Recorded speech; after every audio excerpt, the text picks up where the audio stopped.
is going to be a fun one. Let's get it started. The following contest, brought to you by Howlerhead Whiskey, is scheduled for 3 rounds of the Fury Amateur Series Lightweight Division. Introducing to you first, fighting out of the blue corner. This mixed martial artist is 6 feet 1 inch tall, and he weighed in at 154 pounds. Fighting out of Beaumont, Texas, today he looks for his 2nd win as an amateur. Here is Corey Flores. And introducing his opponent, fighting out of the red corner.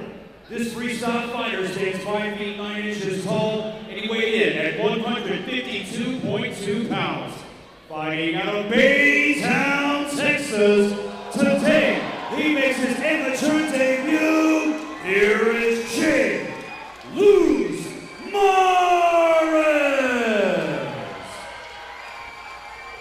Your referee in charge, Professor Joe Solis. We got a really solid crowd for both of these guys. Pressure early on there from Jay Luz. Jay Luz smiling off getting hit. It's a quick start. Really in the face, like getting very close off the start. Yeah, Jay Luz threw 2 really hard low kicks. One of them, I think they just kind of went shin to shin. But Corey Flores did switch stances. He's back to that orthodox stance. Flores being a little more patient, but finding his shots now.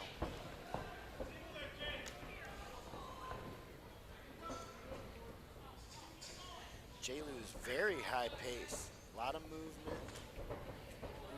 Beautiful body kick. Good body kick, yeah. Man, another good body kick and a good entry there from Corey Flores.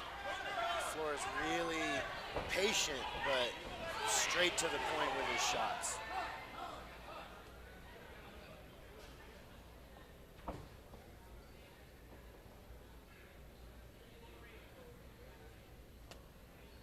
Quick stop in the action from Joe Solis. Okay, that's where I remember Corey Flores when he actually fought Sean Tillman, and it was a really fun, really competitive fight. I remember Corey put a good striking arsenal down the line. He would switch stance as well and throw a lot of kicks. I didn't recognize him until I saw him, you know, strike in the cage. Oh. Good scramble though. Jay Luz ducked his head right under that head kick. These guys are banging it out. Really throwing down with each other. And Flores is really landing the straight punches really well. Yeah, this is a tough debut here for Jay Luz. This is not an easy opponent to get on your first draw. I know Flores ended up losing a decision to Tillman. Tillman, who was originally actually going to fight for the belt here tonight, his opponent, the champion, had to pull, and then Tillman got a backup in Byron Wells, but then Tillman had to pull, unfortunately, so that entire title fight got scratched. We'll see those guys fight again, but that's a loss that has aged extraordinarily well, and I remember it was very competitive. This Corey Flores, he's solid. Looking like Moraes is struggling to get the hips away from the cage to scoop the legs off for the double. Yeah, good whizzer, good split base there from Flores, but Jay Luz is doing a good job just kind of staying on it.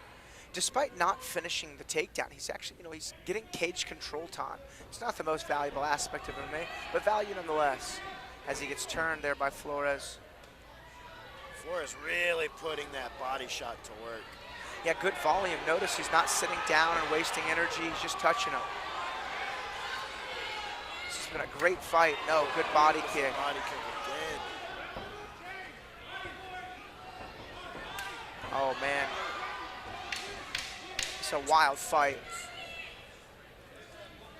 Flores really just peppering away right against the cage. Looks some very blood comfortable.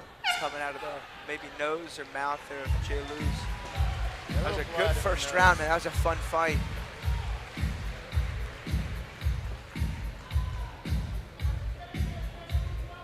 Really good straight punches right down the pipe for Flores. Yeah, and a good just arsenal of striking, fights from both stances very well. Landed a lot of good body kicks. Doesn't seem to waste any extra movement or energy when throwing the shots. He really goes for volume. And Jay Luz, for being a debut fighter, looked great. He dealt with the crazy exchange as well. He found moments to find his takedowns and even land his own shots. I think maybe from volume, Corey Flores wins the round, but that round really could have gone either way. Honestly, I wasn't really busy scoring it because it was so much fun. So if it was a clear winner, I didn't see it, but I mean, a fun fight so far, fight of the night. Mostly because every other fight's been a finish. Almost all of them in the first round.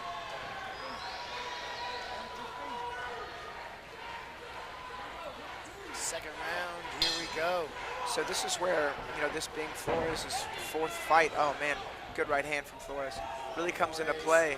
You know, Morez is putting those hooks down the line as Flores comes forward, and he's actually meeting the mark. Jay Luz is definitely about that fight life. He is putting it on the line. He's not backing away at all. No, he's not. That's a great fight. I don't know how sustainable this pace is going to be, but it's fun while it's lasting. Nice little Uchimata. Also called the whizzer kick. Both techniques are relatively the same. The Uchimata's a little more hip. The whizzer kick's a little more arm. Darce choke attempt, perhaps. He's got to break down the base a bit more. He's back into a front headlock. Morez either wants to be on top or forces back to standing. I like that. Oh, good knee to the body. That one hurt him. Oh, he goes to the body again and again. Jay Luz has got to clinch up or fire back, or they're going to stop this fight. It's getting close. Joe's getting close to stopping it.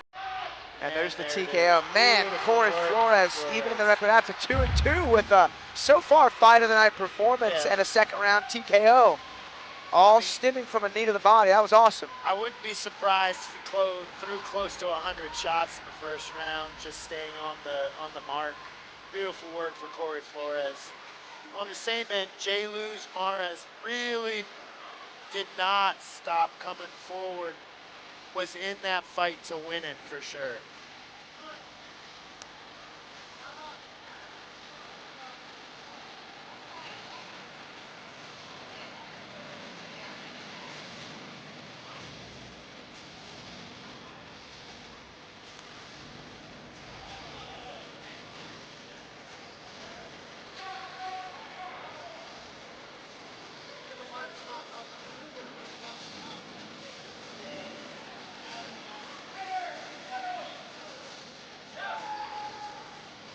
All right, here we go for the official decision.